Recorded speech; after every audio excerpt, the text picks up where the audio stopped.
आने वाले सावन मास की बहुत बहुत शुभकामनाएं। तो जैसा कि आप सभी जानते हैं कि सावन का महीना 11 जुलाई से शुरू हो रहा है और 9 अगस्त को सावन माह की समाप्ति है। और ये देखिए, सावन का ये जो पवित्र पावन महीना है वह भगवान शिव शंकर को अति प्रिय है और सावन का महीना भगवान शिव शंकर को ही समर्पित होता है। सावन के महीने में शिव जी की पूजा आराधना करने से सभी प्रकार की मनोकामनाएं पूर्ण होती हैं। तो आज की इस वीडियो में मैं आपको दिखाने वाली हूँ कि आप पूरे सावन के महीने में किस प्रकार से बेलपत्र के पेड़ के नीचे शिवलिंग की स्थापना, पूजन और विसर्जन करें।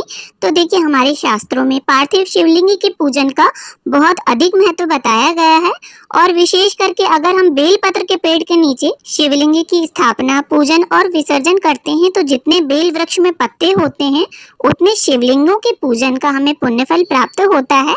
तो देखिए, सुबह सवेरे नित्य कर्मों से निवृत्त होकर स्नान आदि करने के बाद एक थाली तैयार कर लें और थाली में गंगा जल मिश्रित जल ले लीजिए। एक लोटे में कच्चा दूध, भोग के लिए कोई भी फल, मिश्री, बताशा, गुड़ या चीनी भी ले सकते हैं और अष्टगंध, चंदन, अक्षत, एक शुद्ध देसी घी का दीपक, धूप बत्ती, थोड़े से बेल पत्र और जो भी फूल हो आपके पास वो रख लीजिए। कलावा, दक्षिणा के लिए सिक्के और माचिस रख लीजिए थाली में।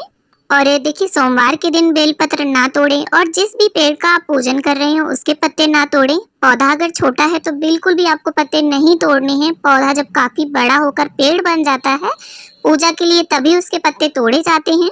तो इस तरह से बेलपत्र का जो पौधा है उसी के गमले की मिट्टी से ही हम शिवलिंग का निर्माण करके स्थापित करेंगे।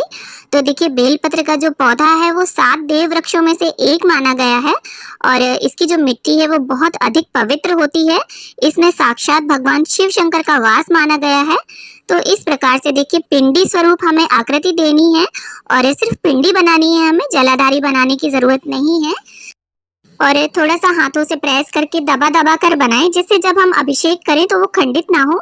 और इस प्रकार से एक छोटा सा गड्ढा करके हम यहाँ पर शिवलिंग को स्थापित कर लेंगे। और ये देखिए, अगर आपके घर पर बेलपत्र का पौधा ना हो तो आकड़े के पौधे में, शमी के पौधे में या फिर आप किसी भी पौधे के गमले में शिवलिंग को बनाकर पूजन कर सकते हैं। खाली आपको तुलसी जी के पौधे में शिवलिंग नहीं बनाना है। और अगर आपके घर में पौधे ना हो तो एक गमला ले लीजिए, मिट्टी भर लीजिए उसमें भी आप शिवलिंग बनाकर पूजन कर सकते हैं। तो इस प्रकार से एक शुद्ध देसी घी का दीपक प्रज्वलित करके हमने रख लिया है और 4 बार इस प्रकार से जल छोड़ते हुए हम शिव जी का अभिषेक कर लेंगे और इसके बाद कच्चे दूध से अभिषेक करेंगे। देखिए, गर्म किया हुआ दूध नहीं होना चाहिए, दूध कच्चा ही होना चाहिए और थोड़ा ही दूध डालेंगे जिससे जो पौधा है वो खराब ना हो। इसके बाद वापस से हम शुद्धोदक स्नान करा लेंगे शिव जी को। और लोटे में जब जल भरें तो पहले गंगा जल डालें फिर जल। इसके बाद वस्त्र की भावना से हमने कलावा अर्पित कर दिया है और फिर इसके बाद अष्टगंध चंदन से हम त्रिपुंड बनाकर शिव जी का श्रृंगार करेंगे। त्रिपुंड जो है वो शिव जी को अति प्रिय है। तो देखिए, सबके घरों में जो है वो शिवलिंग नहीं होता है, तो इस तरह से गमले में पार्थिव शिवलिंग बनाकर शिवलिंग के पूजन का सावन मास में हम पुण्य फल प्राप्त कर सकते हैं। तो यहाँ पर धूप बत्ती भी जलाकर मैंने रख दी है। इसके बाद शिव जी को हम अक्षत अर्पित करेंगे। अब हमें देखिए कुछ बेलपत्र चाहिए होंगे, तो बेलपत्र भी देखिए आप देख सुन कर लें, कहीं से भी कटे फटे या टूटे ना हो। और बेलपत्र में इस प्रकार से चंदन से हम टीका लगा देंगे। आप चाहें तो बेलपत्रों में राम का नाम या ओम नमः शिवाय भी लिख सकते हैं और चिकना साइड इस प्रकार से शिवलिंग पर टच करते हुए हमें बेलपत्र को अर्पित करना है। और आप चाहें तो 1, 2, 3 जितना आप चाहें उतने बेलपत्र आप अर्पित करें। और इसके साथ ही देखिए, आंकड़े का पत्ता है यहाँ मेरे पास और यहाँ घर पर ही मेरे आंकड़े का पौधा लगा हुआ है। तो आंकड़े का पत्ता अगर आपको मिल जाता है तो वो अर्पित करें। शिव जी की जो भी प्रिय वस्तुएं आपको मिल जाती हैं वो आप अर्पित कर सकते हैं, वरना भगवान भोले शंकर तो इतने भोले हैं कि एक बेलपत्र और 1 लोटा जल से ही वो प्रसन्न हो जाते हैं।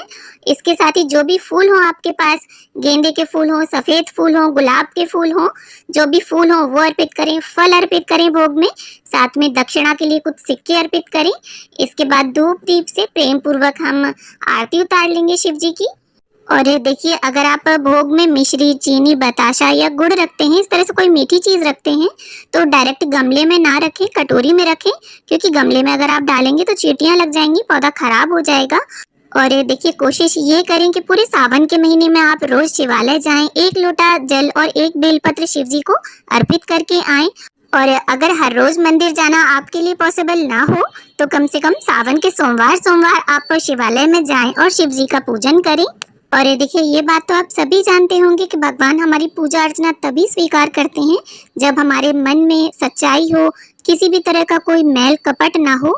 और आरती करने के बाद भगवान से पूजा में रही कमियों के लिए क्षमा प्रार्थना जरूर कर लें। और पूजा करने के 15-20 मिनट बाद जब दीपक शांत हो जाएगा तब हमें विसर्जन करना है। और पूजा करने से और 15-20 मिनट के बीच का जो समय होगा उस समय में आप घर का कोई भी काम कर लीजिए और इसके बाद ही विसर्जन करिए।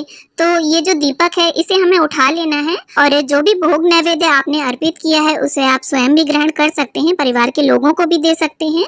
और ये जो सिक्के हम हर रोज चढ़ाएंगे, देखिए पूरे महीने आपको सिक्के चढ़ाने हैं और जब इकट्ठे हो जाएं तो इन्हें किसी शिवालय में दान करके आ सकते हैं, ब्राह्मण या कन्या को दान में दे सकते हैं, या फिर आप एक काम कर सकते हैं, इकट्ठा होने के बाद इनका प्रसाद खरीद लीजिए और सबको बांट दीजिए। अब इसके बाद इसी गमले में ही हमें शिवलिंग का विसर्जन करना है। तो इस प्रकार से पहले थोड़ा सा जल छोड़ दीजिए आप। इसके बाद ये जो बेलपत्र हैं, देखिए इन्हें धुलकर आप बार बार चढ़ा सकते हैं। और इस प्रकार से देखिए जल छोड़ते हुए हम शिवलिंग का विसर्जन करेंगे। और देखिए पूरी पूजा अवधि के दौरान आपको ओम नमः शिवाय का जप करते रहना है। और पूजन और विसर्जन के बीच की अवधि में आप चाहें तो शिव जी के किसी भी मंत्र का उच्चारण कर सकते हैं, शिव चालीसा पढ़ सकते हैं। अब देखिए ये जो फूल पत्ते हमने चढ़ाए हैं इन सभी को हमें इकट्ठा करते रहना है और बाद में कहीं हम इनका भूमि विसर्जन कर देंगे। और इस प्रकार से पूरा हमें जल से ढक देना है और शिवलिंग अपने आप ही इसमें गलकर समाहित हो जाएंगे। और इस गमले को आप धूप में ही रखिए जिससे अगले दिन पूजन के लिए मिट्टी हमें थोड़ी सूखी मिले, क्योंकि रोज हमें इसी में ही शिवलिंग बनाकर पूजन करना है। और देखिए मुश्किल से 5 या 10 मिनट में आप पूरी पूजा कर लेंगे।